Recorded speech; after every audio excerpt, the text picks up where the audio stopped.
सत्य समाचार मराठी न्यूज चॅनलला लाईक करा, शेअर करा आणि बेल आयकॉन दाबून ऑल सिलेक्ट करा। नमस्कार, सत्य समाचार मराठी न्यूज मध्ये आपले स्वागत आहे। मी असलम रंगरे। चला पाहूया आजच्या विशेष घडामोडी। दिनकर अण्णा पाटील यांचा महाराष्ट्र नवनिर्माण सेना नाशिक शहर कार्यकारिणीतर्फे भव्य नागरी नाशिक महानगरपालिकेचे माजी सभागृह नेते श्री दिनकर अण्णा पाटील यांचे महाराष्ट्र नवनिर्माण सेनेच्या राज्य सरचिटणीसपदी नियुक्ती झाल्याबद्दल नाशिक शहर कार्यकारिणीच्या वतीने त्यांचा भव्य नागरी सत्कार करण्यात आला। हा सत्कार सोहळा कालिदास कला मंदिर नाशिक येथे मोठ्या उत्साहात पार पडला। या कार्यक्रमाच्या अध्यक्षस्थानी मनसेचे प्रदेश अध्यक्ष सलीम मामा शेख होते। व्यासपीठावर जिल्हा अध्यक्ष अंकुश पवार, शहर अध्यक्ष सुदाम कोंबडे, रतन कुमार इसम, नामदेव पाटील, सौ सुजाता डेरे, सौ गीता संजय जाधव, सौ आरती खिराडकर यांच्यासह अनेक महिला पदाधिकारी उपस्थित होत्या। कार्यक्रमाची सुरुवात दीप प्रज्वलनाने करण्यात आली। यावेळी दिनकर अण्णांनी आपल्या मनोगतात मनसे प्रमुख राज ठाकरे यांच्या नेतृत्वाखाली पक्षाचे ध्येय धोरण राबवण्याचा निर्धार व्यक्त केला। तसेच नाशिक आणि महाराष्ट्राच्या विकासासाठी कार्य करण्याचे आश्वासन। या सोहळ्याला विष्णू नाना पाटील, मधुकर खांडेवाल, सौलता काकू, दिनकर पाटील, ज्योती पाटील कटाळे, यश कटाळे, सामाजिक कार्यकर्ते संदीप तांबे यांच्यासह सातपूर विभागातील व शहर जिल्ह्यातील मनसे सैनिक आणि कार्यकर्ते मोठ्या संख्येने उपस्थित होते। यामध्ये तालुका अध्यक्ष रमेश खांडबळे, मिलिंद कांबळे, अतुल पाटील, सचिन सिन्हा, योगेश लबडे, विजय अहिरे, किशोर वडजे, गणेश जय भावे, ज्ञानेश्वर बगडे, अमोल गवडी आदींचा समावेश होता। या कार्यक्रमाची सांगता जल्लोषात झाली असून उपस्थितांनी दिनकर अण्णा यांना पुढील वाटचालीस शुभेच्छा दिल्या।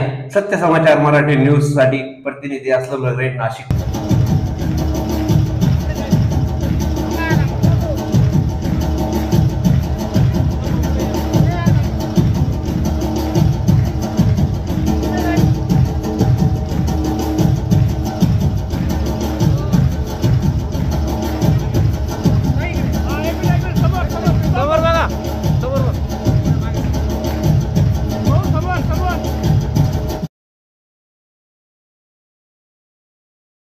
ही माझी विनंती आहे आपल्याला। म्हणून आम्हाला आता राजसाहेबांच्या मार्गदर्शनानं आणि राजसाहेब सांगतील त्या पद्धतीनं या नाशिक शहरामध्ये जिल्ह्यामध्ये काम करायचं आहे। आणि प्रथम तुम्हाला मी सांगितलं का पहिलं काम जे आम्ही हाती घेणार आहे, गोदावरी नदी प्रदूषणमुक्त व्हावी, तिचं तीर्थ म्हणून पाणी या ठिकाणी प्यायला मिळावं, हे आमचं पहिलं काम असणार आहे।